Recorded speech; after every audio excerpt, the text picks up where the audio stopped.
On Turkey's rugged mountainous border with Iran, a group of young men, some with women and children, stop for a feed.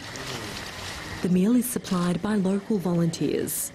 It's a small but welcome act of humanity after the long, precarious trek from Afghanistan, which they fled weeks ago, carrying just a backpack and the dream of a new life. We want to go to Europe. The situation is bad in Afghanistan. The Taliban has come. They behead people. A refugee crisis has been brewing for months now. As the Taliban toppled city after city, thousands have poured across borders. The UN estimates between 20 and 30,000 people are fleeing each week. Others are fortifying their borders.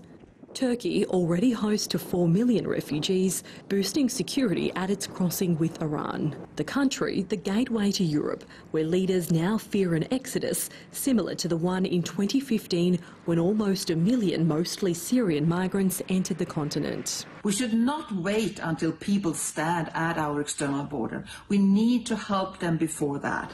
Calls for EU member states to step up the legal resettlement of local staff employed by EU nations, as well as journalists and human rights advocates. But Austria, maintaining its hardline stance on immigration, wants to see Afghans resettled within the region. The goal must be to keep the majority of people in the region and show the countries providing the aid that they will not be abandoned.